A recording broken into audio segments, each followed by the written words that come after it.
kilalang bolero. Kilala niyong Playboy. Pero hindi bolero, sapagkat lahat ng iyon ay minahal ko at walang nagreklamo. Kaya, hindi po ako bolero. Ngayon po, mga mahal kong kababayan, alam ko pong pagod na rin kayo, sapagkat sabi kanina, 11 o'clock pa po kayo nandito. Abay, nung narinig ko po yan, pagbaba ko sa airport, pagsakay ko ng sasakyan, naririnig ko sa live, alas 11 pa kayo nandito. Kaya po, ako'y buong pusong nagpapasalamat po sa inyong lahat. Sapagkat alam ko na walang bayad dito. Ang lahat na nandito ay naniniwala na parating na muli ang tunay na pagbabagong inumpisahan ni Tatay Digong.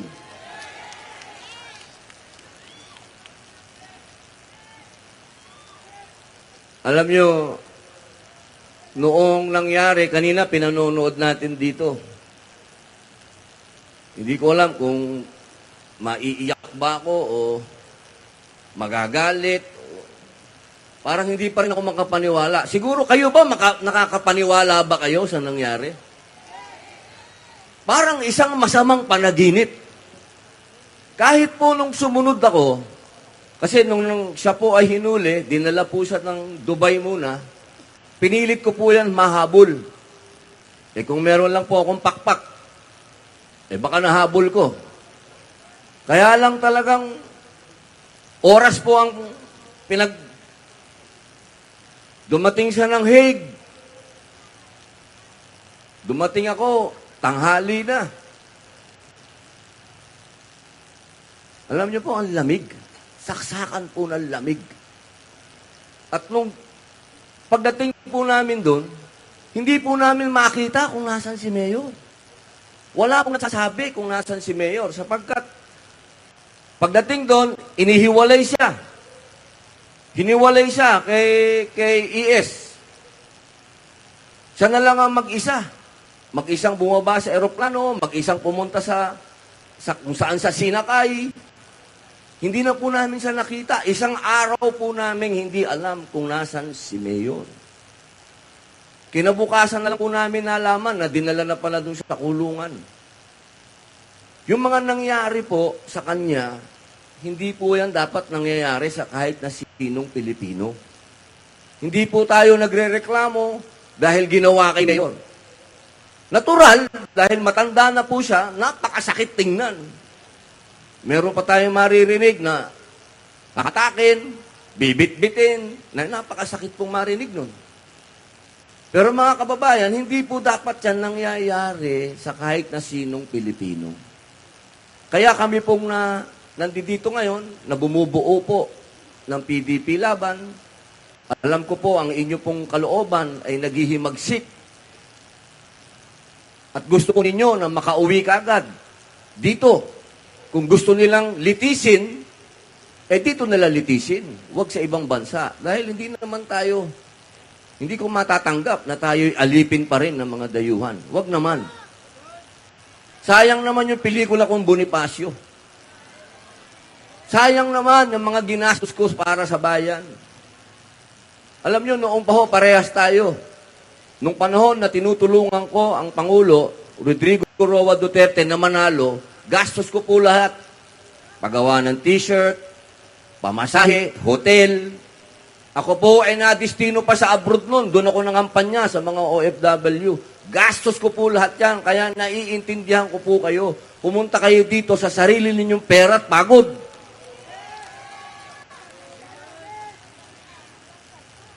Kaya po sana, para wag pong masayang, wag masayang ang pagkakataon natin itong darating na eleksyon, isa lang po ang pakiusap ng ating dating Pangulo.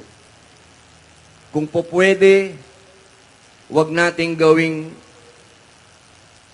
alam nyo, sanay tayo doon sa singit-singit ang boto eh. Kasi marami tayong mga kilalang mga kandidato na. Mga hinahangaan na rin natin ng mga kandidato na. At pati po ako, aaminin ko sa inyo, Lahat din po ng kasama ko sa Senado ngayon ay magagaling. Matatalino, masisipag. Wala po akong marereklamo sa kanila. Isa lang. Hindi po nila sinusuportahan ang federalismo. Alam niyo po ba na dito, sa lugar ninyo, unang-unang itinatag ang Federal State of Visayas. Dito po yan, panahon ng revolusyon.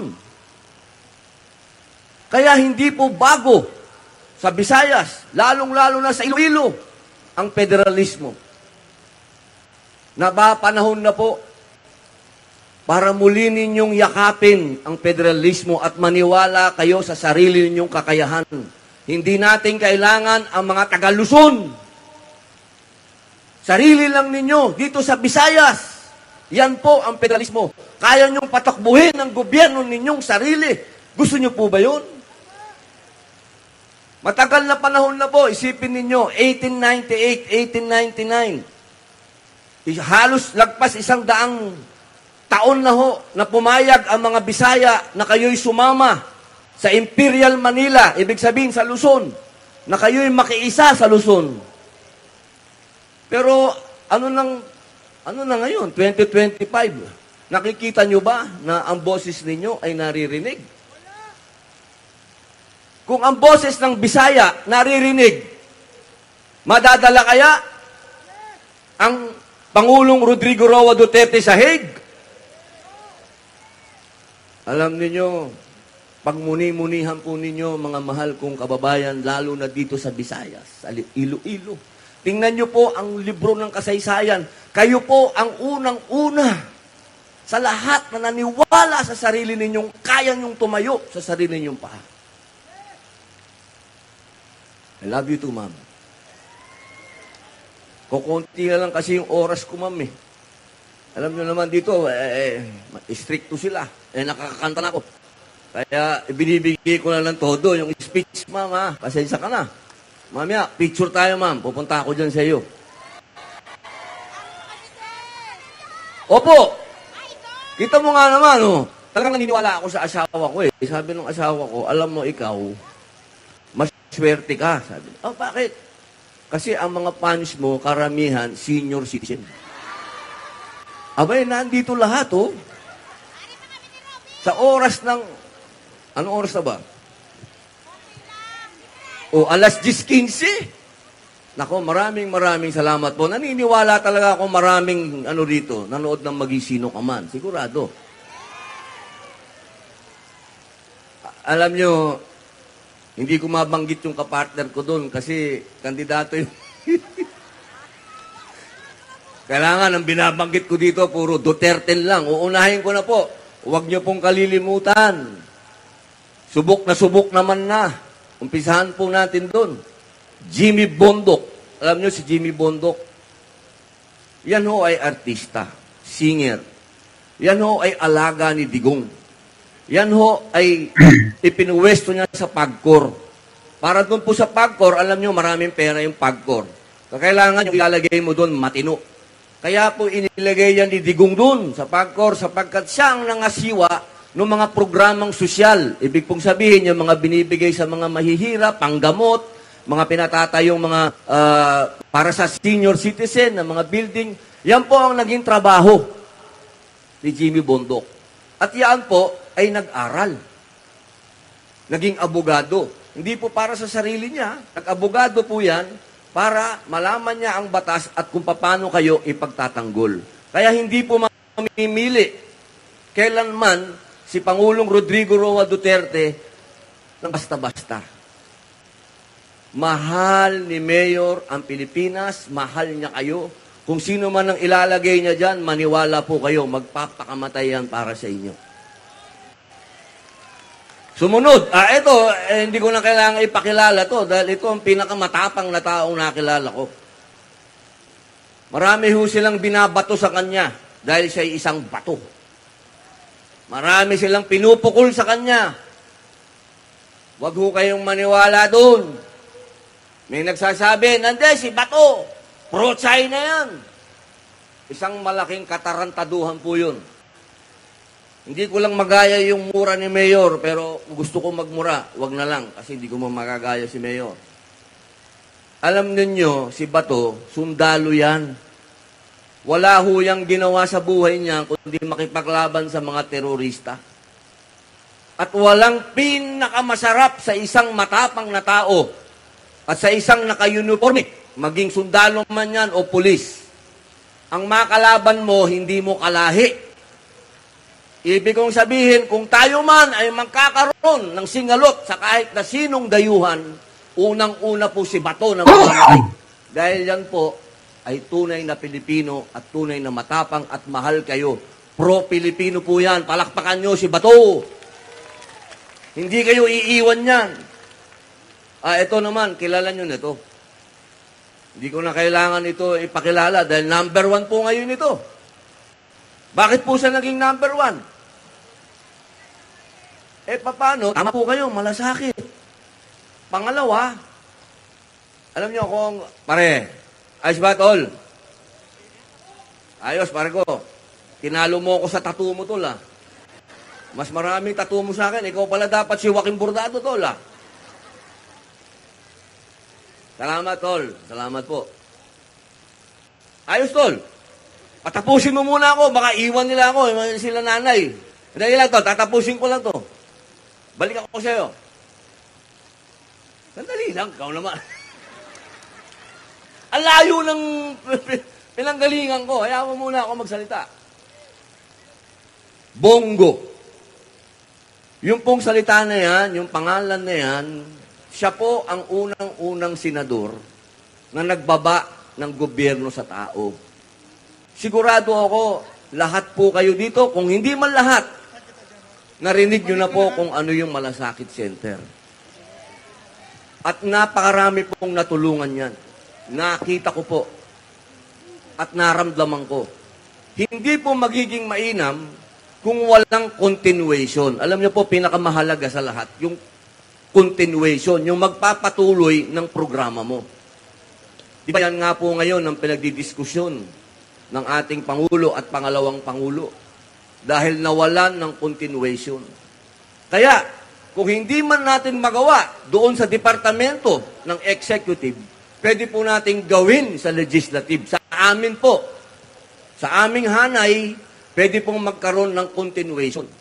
Mangyayari lang po yan kung mananalo muli. At number 1, wag niyo pong ngayaang bumaba, si Senator Bongo. Opo, ang kanyang bisyo ay ang sarap nga rinig, alam ng tao. Ngayon po, ito naman, narinig nyo na magsalita, si Atty. J.B. Hillo. Bisaya ito. Ito po yung sinasabi ko sa inyo kanina pa, na importante na ang Bisaya ay makilala. Dito po, sa taong ito, kay Atty. J.B. Hillo, sigurado po ako, matutuwa kayo sa kanya sapagkat anyo rin siya ni Digong. Anyo rin siya ni Digong. Magkaiba lang sila ng style. Pero ang adhikain nitong taong ito, para din pong si Digong. At tandaan po natin, siya ay Bisaya. Ang susunod po, Raul Lambino. Ito pong taong ito, matagal na po ito sa gobyerno. Napakatagal na po. Hindi lang sikat. Bakit hindi sumisikat? Kasi hindi gumagamit ng pera. Alam niyo sa atin, pagka marunong kang gumamit ng pera ng tao, sikat ka. Kasi gagamitin mo yan para ikaw ay makilala. Pero itong taong ito, Raul Lambino, matagal na po ito nagserbisyo sa mga pangulo. At matutuwa po kayo sa kanya sapagkat abogado siya, pero magsasaka. Napaka-importante po nun. Dahil nararamdaman nung taong ito kung ano yung nararamdaman ng lahat ng magsasaka. Hindi po kayo bibigyan, litigong ng kandidatong hindi kayo nararamdaman. Attorney Raul Lambino. Ito naman po, special mention ito nung kami po ay nasa Hague, tuwing lalabas ang ating mahal na Inday Sara Duterte sa kulungan, kasi doon po kami sa labas, nag-aabang kami doon sa labas. Inaabangan namin kung kailan kami papapasukin. Kasi doon ho, para ka talagang nakatanghod. Ang sama-sama ng loob mo kasi bakit nandun ka sa dayuhang lugar at doon nag-aantay ka. Yun o, paglabas ng pangalawang Pangulo, tatanungin namin siya, kamusta po ang ating mahal na digong? O ang sasabihin po ni Inday, sasabihin niya, alam mo, ang kabilin-bilinan niya, itong taong ito. Ito pong si Attorney Rodante Marcoleta. Ito pong taong ito, matagal na po itong dapat na senador. At alam ko po, sana po, sa araw po, huwag niyo pong kalimutan na ito ay laging tumitindig katabi ng ating Pangulong Rodrigo Roa Duterte at ng ating pangalawang Pangulo. Wala pong inatrasan nitong taong ito. Head-on. Kumbaga, harapan, hindi po yung talikuran. Alam niyo naman sa politika natin, uso yung talikuran. Ayos magkaharap, pero pag talikod, saksakan. Pero itong si Marcoleta, nakikita niyo ho yan. Harapan kung paano niya banatan din kung sino yung bumabanat sa ating mahal na Rodrigo Roa Duterte at sa ating pangalawang Pangulo. Tandaan niyo po, Rodante Marcoleta. At ito naman po, naku, happy birthday. Kailangan sa magkakaibigan, importante, kilala mo kung sino yung tunay mong kaibigan. Dapat, hindi ka na naloloko. Minsan may kaibigan ka, yung pala kaibigan mo lang sa interes. Kapag ka nagkaroon na ng problema, iiwang ka. Pero ito hong taong ito, Pastor Apollo Kibuloy, napatunayan niya po sa buong Pilipinas at sa buong mundo ang salitang walang iwanan. Kahit na pinukul na sa kanya ang lahat at napakaraming bintang, na natili po siyang tapat. Una, sa bayan. Pangalawa, sa atin pong mahal, Rodrigo Roa Duterte. Yan po ang klase ng mga pinuno na kailangan magkaroon kayo. Pastor Apollo Kibuloy. Happy birthday po, Pastor. Ito naman po. Ito, si Attorney Vic Rodriguez. Narinig nyo naman magsalita po yan kanina. Pag nagsalita po yan, galing sa puso niya. Tol, mahal na nga kita, palagay ko magisino ka man. Dito mo, mamaya, Tol, acting ka mamaya. Attorney Vic Rodriguez. Yan po, alam nyo naman ang istorya niya. Kaya kung may sinasabi po yan, ibig sabihin, alam niya yung sinasabi niya at katotohanan niya. Kaya sana po, bigyan niyo siya ng pagkakataon na maging senador. Dahil naniniwala po ako makakagawa yan ng mga batas para yung mga sanay na sa sistema, maharangan. Kailangan nyo ng mga bagong muka na nangangako na lalabanan ang korupsyon. Hindi yung paulit-ulit na. Marami na tayong naririnig na ganyan against corruption, against corruption. Ilang taong ka na ba dyan? Si Ben, hindi mo ba nagagawa? Okay, susunod po. Ito laging binabanatan nito. Artista lang yan. Alam nyo, pagka hindi mo alam ang kasaysayan ng Pilipinas, maliligaw ka talaga Sino ba ang mga unang bayani dito sa revolusyon? Kapag, ang galing mo talaga, Tol. Andres Bonifacio. Macario Sakay. Emilio Jacinto. Alam niyo po ba, lahat po yan mga artista ng entablado? Basahin niyo po ang kasaysayan. Mga artista po yan. Sila po ang mga lumaban para sa kalayaan natin. Ninakaw lang nga sa kanila. Nung nanalo na, ninakaw sa kanila ng mga politiko. Yan po ang mapait na kasaysayan ng ating bansa. Ngayon, yan po ang anyo ni Philip Salvador. Ala, isipin lang natin, maraming chicks yan. Wala tayong magagawa. Pogi Mahirap naman kung chick boy ka, tapos pangit ka. Ibig sabihin, gumagastos ka, di ba? Itong si Kuya Ipe, ang puso po nito, hindi lang sa pag-ibig. Ang puso nito, pagmamahal sa tao. Ba't alam ko? Matagal na akong kasama yan ni Bongo. Siguro naman, nakikita nyo sa telebisyon o nakikita nyo po sa social media. Basta umikot.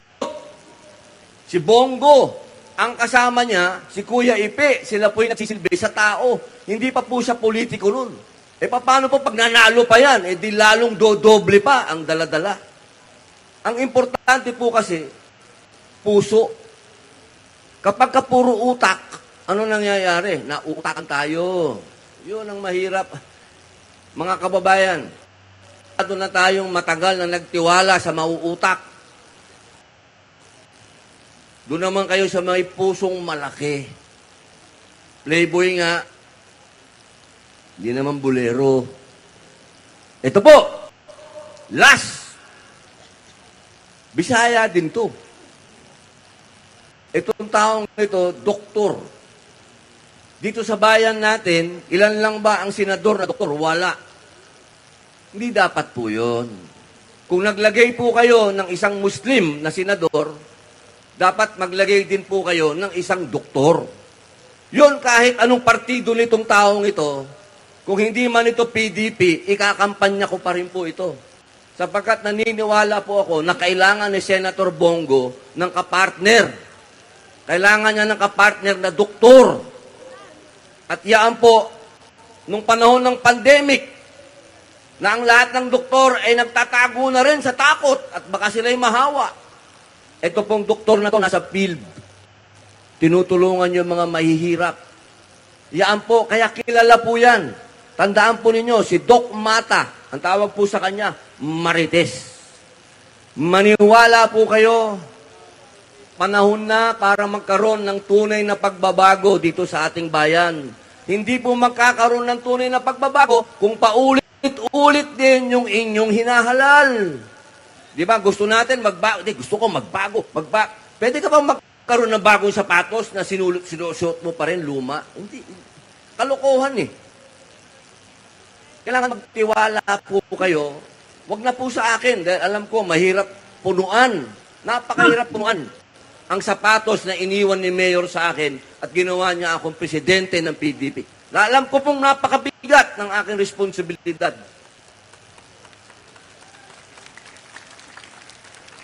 Pero sana po, salamat po, pero sana po, bilang kilala niyo naman akong artista din, hindi politiko, wala naman po akong reputasyon na may niloko ko o may ninakawan ako, wala po akong ganyan. Ako po, buong buhay ko. Katulad ng tatay ko, ang tatay ko po'y dating gobernador, naging assemblyman, naging presidente po yan ng mining federation sa buong mundo. Lumaki po ako, nakasama ko, mga minero, mga laborer.